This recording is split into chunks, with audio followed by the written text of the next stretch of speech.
warahmatullahi wabarakatuh. Perkenalkan, saya Dwi Rohayati, calon guru penggerak angkatan 9 dari SD Negeri Krapyak 1, Kabupaten Sleman.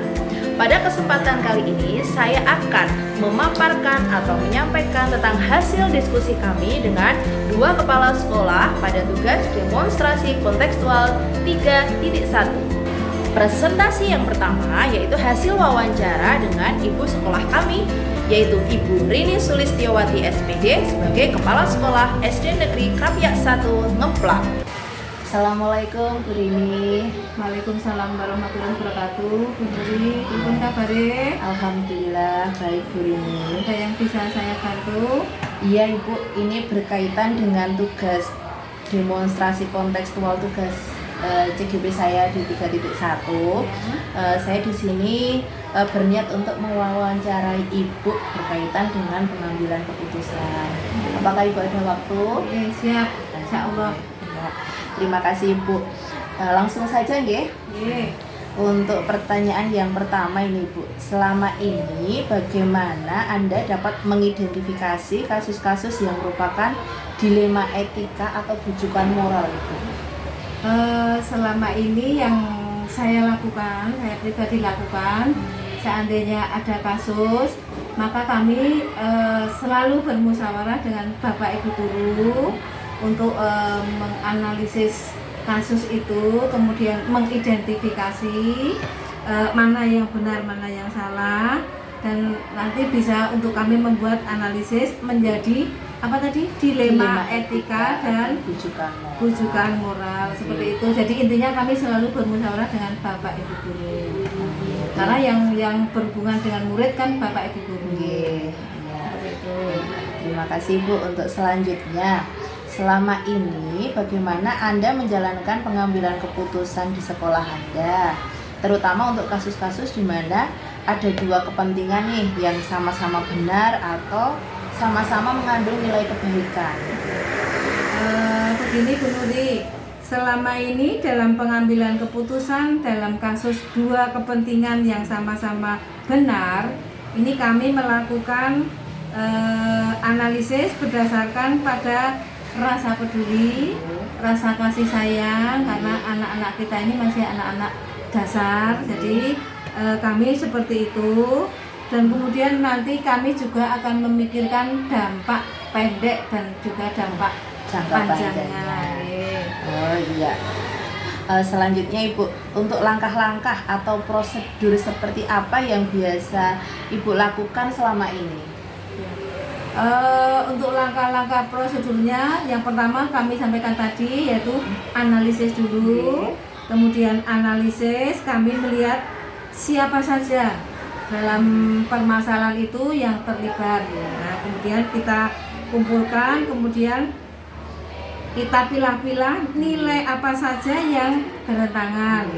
Kemudian data dan fakta yang mendukung untuk melakukan uji kebenaran. Itu yang sangat kita butuhkan, karena data-data itu adalah merupakan yang valid, bukti yang valid. Ya, lanjut Ibu untuk yang keempat ini. Hal-hal apa saja yang selama ini Ibu anggap efektif dalam pengambilan keputusan pada kasus-kasus dilema etika Ibu?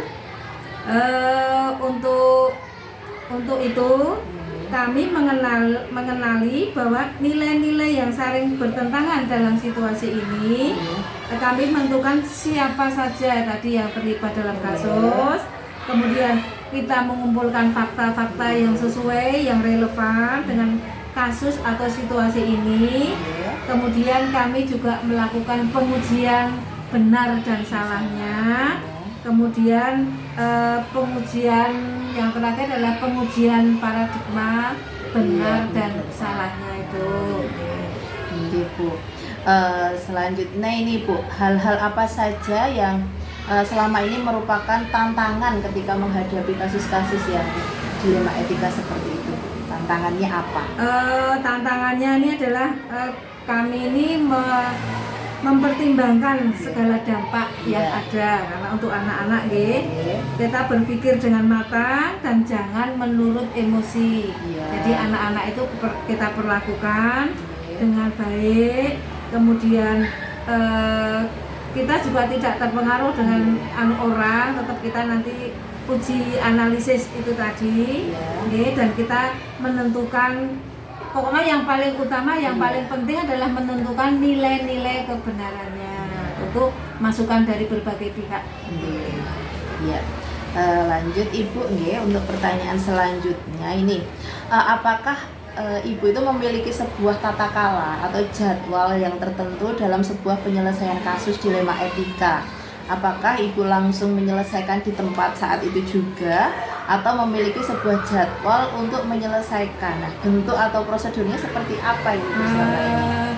Begini Bu Nuri, ini kita lihat masalah atau kasus itu berat atau ringannya. Kemudian kasus-kasus yang bersifatnya ringan kami laksanakan atau kami selesaikan saat itu juga. Tetapi untuk masalah-masalah yang agak berat memang kita butuh bukti-bukti pendukung, fakta-fakta untuk kami bertindak lebih lanjut. Seperti itu. Lanjut untuk nomor 7. Nah, adakah seseorang atau faktor apa yang selama ini mempermudah atau membantu ketika dalam pengambilan keputusan dalam kasus-kasus dilema etika ini? Iya, jujur Bu Nuri, saya ini kalau saya pribadi menyelesaikan seperti itu sendiri kan tidak bisa.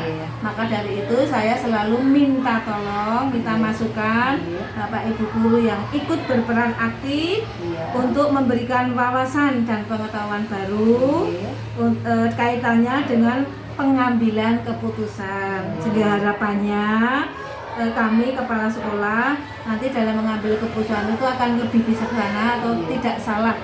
Jangan sampai nanti yang salah nanti kita benarkan, yang benar sebaliknya malah justru kita salahkan. Jangan sampai keliru seperti itu. Terima kasih Ibu. Ini yang terakhir ya Bu. Dari semua hal yang telah Ibu sampaikan tadi, pembelajaran apa yang dapat Ibu petik dari pengalaman Ibu ketika pengambilan keputusan dalam dilema etika ini? Ini saya rangkum ya Bu Nuri pertanyaannya. Pengambilan keputusan yang dilakukan dengan mempertimbangkan paradigma dan proses berpikir dalam dilema etika yang selanjutnya dilakukan pengujian, kita pertama melakukan langkah-langkah yang sistematis sesuai pandangan Bapak pendidik kita Ki Hajar Dewantara, karena bagaimanapun juga kita ini pendidik, maka kita harus selalu menganut kepada beliau Bapak pendidik kita, yaitu murid akan melaksanakan kebahagiaan setinggi-tingginya setelah melaksanakan proses pembelajaran atau saat ini yang disebut dengan merdeka belajar. Seperti itu Bu Nuri. Kira-kira mohon maaf kalau ada kekurangannya. Tidak Ibu, justru malah jawaban dari Ibu ini menambah wawasan untuk kami bagaimana kedepannya dalam pengambilan keputusan. Nah, ini sudah ada 8 pertanyaan yang saya sampaikan ke Ibu. Alhamdulillah sudah terjawab.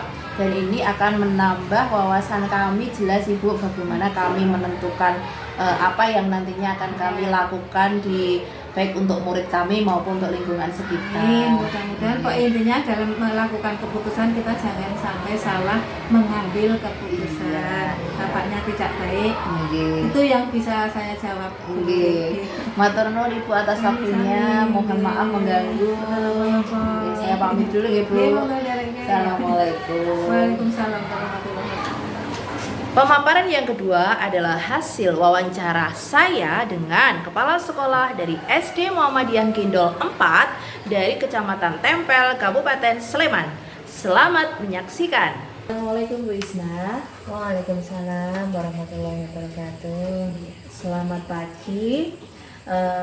Ini saya datang ke sini ingin melakukan beberapa wawancara untuk Bu Isna terkait dengan tugas CDP, yaitu demonstrasi kontekstual modul 3.1, yaitu tentang pengambilan keputusan pemimpin.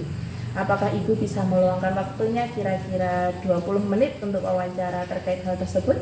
Bisa? Ya. Terima kasih Ibu atas waktunya. Kita langsung saja nggih. Untuk pertanyaan yang pertama, selama ini bagaimana Anda dapat mengidentifikasi kasus-kasus yang merupakan dilema etika atau bujukan moral? Saya selaku kepala sekolah di SD saya, cara kami mengidentifikasi masalah tersebut, yang pertama, yang jelas kami akan berkoordinasi dengan guru, baik itu guru kelas maupun semua guru, karena di SD itu guru kelas juga guru mata pelajaran. Dan yang kedua, kami akan melihat kebenarannya terlebih dahulu, mencari kebenaran itu baik dari siswa maupun dari guru dan mungkin yang terkait dengan kasus tersebut. Nah, setelah itu baru saya akan mengambil keputusan dengan cara bermusyawarah dengan semua jajaran guru di sekolah kami. Ya, terima kasih untuk pertanyaan yang kedua. Selama ini bagaimana Anda menjalankan pengambilan keputusan di sekolah Anda? Terutama untuk kasus-kasus di mana ada dua kepentingan yang sama benar atau sama-sama mengandung nilai kebajikan. Ya. Yang pertama, jelas kalau mengambil keputusan itu saya akan bermusyawarah terlebih dahulu. Tidak semata-mata dari saya pribadi, pasti akan berkoordinasi dengan semua jajaran guru yang ada di sekolah kami dalam mengambil keputusan.